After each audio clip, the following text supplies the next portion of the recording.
Now, believe it or not, our master model is very nearly complete. I'm going to open that master model again in its own window and show that initial sketch underlay so we can see it. I'm also going to show that original uh, profile sketch for the first revolve. I'll edit that. Let's look normal to it. Once again, I'll use my handy little zoom function here. And I want to put a point right where this first cut will be. So let's go to the point tool in my sketch and click right there to create a point right there where I want it. Zoom down here and do the same thing at the bottom. Grab another point and just drop it right there, right where we think these surfaces are going to intersect, right? And I think that's actually all I need for that one. Exit that. And let's go now and create these curves that'll come across the surface. And we're going to do that in a different way. You might think that we could draw a straight line and project it. And we can. And in fact, in this case, that would work. But in the back one, we have a surface that wraps under itself. So projecting it's going to do some weird stuff. So a better way to do it, and just kind of a fun tool, is to go to our sketch toolbar, drop down the sketch, and say 3D sketch. Now, 3D Sketch has a tool that's buried in the interface that you wouldn't know about unless somebody told you. If you go to Tools, Sketch Tools, there's this one up here called Face Curves. And if you find yourself using it frequently, once again, you might want to add that to a toolbar.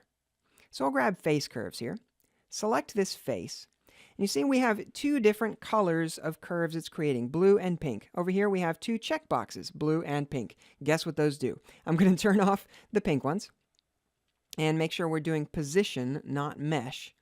And then we just choose a position, and that position is defined by a point, which is why we created these vertices here. So we'll create one right there, hit OK, and now we have a curve on our surface right there at that point that follows the U or V direction of the surface. I'm not sure which. We'll exit this and create another 3D sketch. And once again, we'll do our Tools, Sketch Tools, Face Curves. Select that face. Go to Position. It's going to be blue, not pink. We'll choose this back spot and hit OK. And exit that sketch. Now we've got our second curve.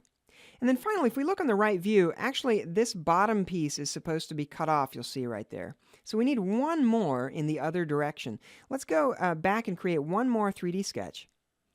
Tools, Sketch Tools, Face Curves.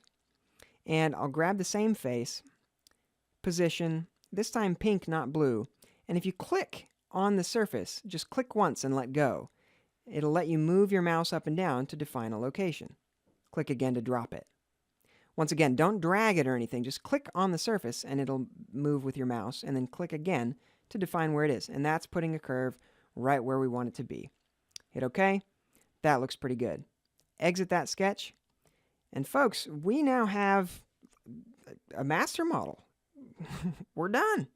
Just like that. Can't believe it.